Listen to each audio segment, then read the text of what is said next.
Lahore high court کی جانب سے یہ فیصلہ دیا گیا تھا کہ 90 دن میں الیکشنز کرانے ہوں گے، الیکشن کمیشن اس سے متعلق تاریخ دے۔ تو ابھی ایک شہری کی جانب سے درخواست دی گئی ہے اور گورنر پنجاب، الیکشن کمیشن اور دیگر کے خلاف دائر کی گئی ہے۔ عابد خان مزید تفصیلات دیں گے، بتائیے گا جی اس سے متعلق۔ جی بالکل جی، لاہور ہائی کورٹ میں جو ہے وہ پنجاب میں الیکشن کی تاریخ نہ دینے پر جو ہے وہ گورنر پنجاب، الیکشن کمیشن سمیت دیگر جو فریقین ہیں ان کے خلاف توہین عدالت کی درخواست دائر کر گئی ہے۔ یہ درخواست جو ہے وہ اظہر صدیق ایڈوکیٹ کی جانب سے دائر کی گئی ہے، جس میں یہ موقف اختیار کیا گیا ہے کہ عدالتی حکم کے باوجود انتخابات کی تاریخ نہیں دی جا رہی۔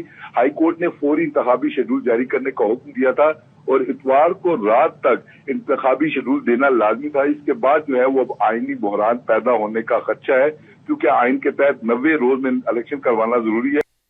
السلام علیکم، محمد اظہر صدیق اپنے پروگرام پولیٹیکل ڈائریز کے ساتھ حاضر خدمت ہے۔ ایک اور بڑی اچیومنٹ ہے، شروع میں چل گئی ہے، وہ شاید سب کی زیادہ دلچسپی نہ ہو لیکن اردو زبان ہمارے لیے بڑی اہم ہے، اور آئین کا آرٹیکل 251 بھی میں پہلے اس پہ گفتگو بعد میں کرتا ہوں۔ پہلے میں آپ کو لے جاؤں بڑی خبر کی طرف۔ الیکشن کمیشن نے لالی پاپ دے دیا اور وہ بتا دیا، نہیں آپ اندازہ لگائیں جمعے کی رات کو فیصلہ آ گیا، ہر میڈیا چینل ایک نے بتا دیا، اور الیکشن کمیشن سویا رہا، ہفتے کو بھی سویا رہا، اتوار کو بھی سویا رہا، اور اتوار کو ٹائم پورا ہو گیا 90 دن کا، کیونکہ آگے سکیجول وغیرہ جو سارا دینا ہے اس کانٹیکس میں بات کر رہا ہوں۔ کل ایک اجلاس ہوا تو اس میں ایک پریس ریلیز جاری کر دی کہ جی ہم لکھیں گے گورنر کو، وہ بھی مشاورت کر رہی ہے کہ ٹیلی فون پہ پوچھ لیں اس میں کیا لکھیں گے، کیا کریں گے، اب یہ کون سا کوئی مشکل کام ہے، بہت بڑی راکٹ سائنس ہے۔ الیکشن کمیشن یہاں سے کیسے آ گیا کہ وہ بھائی الیکشن کروانے کے آتا کہ پہلے ڈیٹ کی بات ہو رہی ہے، ڈیٹ دینے سے کیسے روک سکتے ہیں آپ؟ توہین عدالت تو یہاں ہو گئی ہے، اور میں نے کل توہین عدالت کی درخواست دائر کر بھی دی ہے منیر احمد کی طرف سے، لیکن آج جو ہے وہ درخواست دائر ہو رہی ہے سیکشن 57، 48 اور آرٹیکل 48 اور 58 کو سامنے رکھتے ہوئے 224(7) ہے، 218(3) ہے۔ صدر پاکستان کو عدالت ہدایات جاری کریں کہ وہ الیکشن کی ڈیٹ دے، الیکشن کی تاریخ۔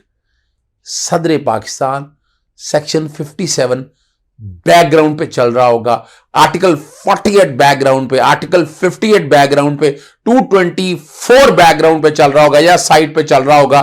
یہ وہ ریلیونٹ آرٹیکل ہے، چونکہ کوئی دیکھیں، اور میں نے اس کیس میں خاص طور پر ذکر کیا حمزہ شریف کے کیس کا، میں جو کہ اس کیس میں پیش ہوا تھا، اور حمزہ شریف میں عدالت نے جب گورنر اور صدر پاکستان حلف کے لیے نہیں تو پھر پینمبرا پرنسپل کو اپلائی کرتے ہوئے اسپیکر نیشنل اسمبلی کو، اور اسپیکر نیشنل اسمبلی نے حلف لیا تھا حمزہ شریف کا۔ تو یہاں تو ہے نہیں، صدر پاکستان ڈیٹ دے دیں، الیکشن شیڈول کی تو بعد کی بات ہے، تو انہوں نے تو نہیں دینا ہے، اور میں نے آج گزارش کرنی ہے کہ اس کیس کی سماعت آج ہی مقرر کی جائے، اور میں یہی کوشش کروں گا عدالت سے، میں نے یہی گزارش کرنی ہے۔ امید ہے کہ عدالت اس والے میٹر کو ٹیک اپ کرے گی آج ہی میں۔ نہ گورنر نہ نگران وزیر اعلیٰ، کہہ تو دیا نگران وزیر اعلیٰ نے، آخر میں بات کروں گا اس حوالے سے کہ کیا کہا ہے، وہ ذرا آپ سے بات ہو جائے گی، لیکن بظاہر کوئی نہیں ہے۔ حکومت ملی نا بھی، حکومت اتنی آسانی سے موجے ہو رہی ہیں آرام سے، انہیں کیا فرق پڑتا ہے؟ وہ بیٹھے ایسے ہیں جیسے وزیر اعلیٰ آ گئے ہو بھائی، 90 دن کے لیے وزیر اعلیٰ ہیں، 90 دن کا وزیر اعلیٰ ہے، نگران وزیر اعلیٰ ہے۔ چلیں آپ کو آگے لے جائیں، بڑا اہم معاملہ ہے، خاتون جج کو دھمکی کا کیس۔ یہ وہ والا کیس ہے جس میں ٹیررزم لگی تھی، اور میں نے اس پہ آرٹیکل لکھا تھا، اور میری ٹیم بیک گراؤنڈ پہ وہ آرٹیکل چلا دیتی جب میں نے کہا تھا یہ ٹیررزم نہیں ہے، اور میں نے ساتھ یہ بھی کہا تھا کہ یہ توہین عدالت بھی نہیں ہے، اور وہ والے آرٹیکل بھی بیک گراؤنڈ پہ میرے چل رہے ہوں گے۔ اور استثناء کی درخواست تھی، اور وارنٹ جاری کرنے کی استدعا مسترد کر دی ہے جو ہے جج صاحبہ نے، جو ایڈیشنل ڈسٹرکٹ اینڈ سیشن جج نے، اور یہ ڈسٹرکٹ اینڈ سیشن جج کے پاس کیس چل رہا ہے، پتہ نہیں کیوں چل رہا ہے، اور طبی بنیاد پر حاضری کی درخواست دی تھی۔ عمران خان کے سیر اجازت نہیں دے رہی کہ اسلام آباد آئیں، ان کو ڈاکٹر نے آرام کا مشورہ دیا۔ یہ تو ہر ایک کو لکھی پڑی بات ہے، لیکن یہاں جو پروسیکیوٹر ہیں اور ان کا کہنا ہے عمران خان پر فریکچر کے باعث سوزش ہے، تو کیا عمران خان کو عدالت پہلے جلانے کا کہا گیا؟ عمران خان کچہری کے باہر آئیں، ان سے حاضری لگائی جا سکتی ہے۔ تاہم پروسیکیوٹر نے عمران خان کی آج درخواست کسی بھی مخالفت کر دی اور استدعا کی کہ عمران خان ضمانتی مچلکے منسوخ کی جائے، وارنٹ گرفتاری جاری کیے جائے۔ حاضری کی درخواست منظور کر لی، انہوں نے جج مجاہد رحیم ہے اور درخواست اور کیس کی سماعت 9 مارچ کے لیے ملتوی کر دی ہے۔ یعنی عمران خان کو زبردستی لانا چاہتے ہیں، خدا نہ سافٹ ٹارگٹ دینا چاہتے ہیں کہ عمران خان ان لوگوں کے سامنے آ جائے۔ وہ ڈرنے والا تو ہے نہیں آدمی، لیکن اس طرح جو طریقہ کار یہ جو بنایا جاتا ہے، میں نہیں سمجھتا کہ آپ اس کو کسی بھی طرف فوقیت دیں، یہ اچھا طریقہ نہیں ہے کہ زبردستی لا کر کیا مسئلہ کیا ہے ایسا ہوا کیا ہے ایسا کہ جس بنیاد پر یہ سارا کچھ کیا جا رہا ہے۔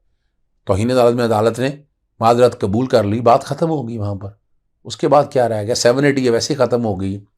اب ایک بڑی اچیومنٹ کی طرف لے کے چلتے ہیں۔ ایک ماہ میں اردو زبان کو تمام اداروں میں نفاذ کرنے کا حکم دیا۔ محمد عرفان مختار میرے ایسوسیٹ ہے، 2014 میں یہ درخواست دائر کی تھی، 2023 میں فیصلہ ہوا ہے، اور اس وقت ابھی فیصلہ نہیں آیا تھا سپریم کورٹ کا، جسٹس جواد خواجہ کا۔ وہ بیک گراؤنڈ پہ اتنا پورشن میں کہوں گا کہ وہ چل جائے کہ جہاں کہا تھا 90 دن کے اندر عمل درآمد کے لیے کہا تھا، اور وفاقی حکومت اور صوبائی حکومتوں کے حوالے سے میں نے فریق بنایا ہوا تھا۔ جسٹس رضا قریشی نے ان درخواستوں پر فیصلہ کیا ہے، تمام سرکاری اداروں میں نافذ کرنے کا، لیکن اس کے باوجود حکومت نافذ نہیں کر رہی نا، تو 1 ماہ کا ٹائم دے دیا، اور ڈپٹی رجسٹرار جوڈیشل کو کہا کہ وہاں پر امپلیمنٹیشن کہ آپ نے فیصلے پر عمل درآمد کر دی ہے، اور نہ ہوگا تو توہین عدالت میں آ جائیں گے ہم۔ آرٹیکل 204 بڑا واضح ہے، لیکن کیوریٹ ایکٹ کا پرنسپل بھی اس بارے میں طے ہو چکا ہے۔ ایک سوال جو آپ لوگوں کا تھا بیک گراؤنڈ پہ وہ چل رہی، میں نے ٹویٹ بھی کیا تھا، سابق جو وزیر ہے شوکت ترین، وہ گرفتار کرنے کی اجازت دے دی ہے۔ یہ رانا ثناء اللہ کہتے ہیں شرم سے ڈوب مرنے کا مقام ہے، کیا وہ کہنا ہے، یعنی کیا باتیں کرنے والی بات ہے۔ 25 میں کہتا ہے مسلح گروہوں کے ہمراہ، ہم نے تو کوئی گنے شنے نہیں دیکھی ہیں، یہ زبردستی گنے، یہ وہ نہیں ہے جو پاکستان مسلم لیگ نون لے کر چلتی آ رہی ہے۔ اور اصل میں جو شوکت ترین کے خلاف آڈیو لیک کا معاملہ ہے، FIR بیک گراؤنڈ پہ جیسے میں نے آپ کو چل رہی ہے، تیمور سلیم جگڑا اور موصل نگاری کو بھی نامزد کیا ہے انہوں نے۔ یہ FIA وہی ہے جو عمران خان کے دور میں تھی، ایک پرچہ درج نہیں کیا اس طرح کا، اور عیاشی ہوتی رہی ہیں، یعنی اگر گرفتار بھی ہوئے ہیں VIP ٹریٹمنٹ ہے۔ لیکن یہاں دیکھیں یہ ہے وہ سیاسی داؤ پیچ، کس طرح پولیٹیکلی اس کو استعمال کیا جاتا ہے اداروں کو۔ سائبر کرائم ونگ نے یہ پرچہ درج کیا پیکا ایکٹ کے تحت۔ ارشد محمود ولد غلام سرور ہے، مبینہ اینڈ میں سلیم جگڑا اور شوکت ترین گفتگو کر رہے ہیں، بدنیتی پر مبنی ہے۔ شوکت ترین نے موصل نگاری کو کہا کہ وفاقی حکومت کا سرپلس بجٹ واپس نہ کیا جائے۔ شوکت ترین کے خلاف بغاوت اور اشتعال انگیزی کے تحت مقدمہ درج کیا گیا۔ بغاوت پتہ نہیں کیا مذاق ہی بنا لیا، ریوڑیوں کی طرح بےگتی پھر رہی ہے یہاں پر۔ 124 ہے، ریوڑیوں کی طرح ڈالا 184 ہے، 124 ہے، یعنی جیسے کوئی کیا کہیں آپ کو مفت چیز چلے بڑی دی چیز۔ اب چلے میں ان میں کسی ایسی چیز کو بات نہیں کرنا چاہتا، اور یہاں میں آپ کو لے چلتا ہوں جو نگران وزیر جو میں نے شروع میں بات کی تھی، اور انہوں نے کہا ہے کہ الیکشن کرانا ہے، اس کے بعد گھر جانا ہے، الیکشن کمیشن جب کہے گا الیکشن کرا دے گی۔ اور اب یہ لفظ جو ہے نا یہ سمجھنے والے ہیں کہ ملی بھگت نظر آ جاتی ہے، اب کیونکہ الیکشن کمیشن کی، وفاقی حکومت کی، نگران حکومت کی، یہ سارے ایک ہی پیج پہ آپ کو نظر آئیں گے۔ اور اب آج محسن نقوی بھی کہہ رہے ہیں بسنت کی کسی صورت اجازت نہیں دی جائے گی، اگر کوئی ایسا کرے گا تو فوراً ایکشن کیا جائے گا۔ یہ بات میں اتفاق کرتا ہوں، جان کو بڑا خطرہ ہے، دھاتی ڈور سے جتنا نقصان ہے، گلے کٹتے ہیں ہم۔ ذرا ان چیزوں کو ہم کیوں لے کے جانا چاہتے ہیں؟ کیا ہمیں ملے گا کیا ان چیزوں سے؟ اگر ہمیں ان چیزوں سے بچنا ہے۔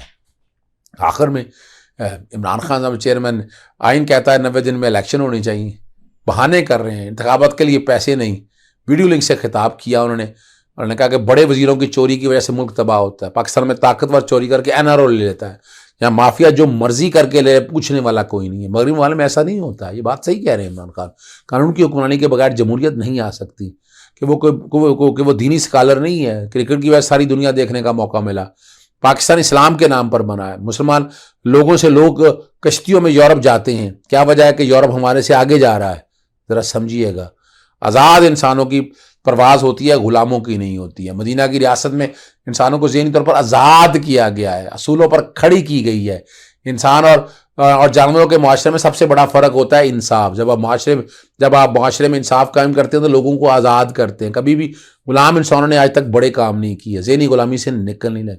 عمران خان نے یہ بھی آپ کے سامنے کہا کہ انگریزی بول لیتا ہے، آپ اس معاشرے کو بڑا سٹیٹس دے دیتے ہیں. پاکستان میں تماشے ہو رہے ہیں، لوگوں کا پکڑ جیل میں ڈالا جا رہا ہے، قبضہ گروپ کام کر رہے ہیں. کبھی ہم نے سنا کہ یورپ میں کوئی قبضہ گروپ ہے، کبھی مبارک نے بڑے بڑے چوروں کو انور دیا گیا، سنگاپور نے کرپشن کے اوپر ہاتھ ڈالا ہے.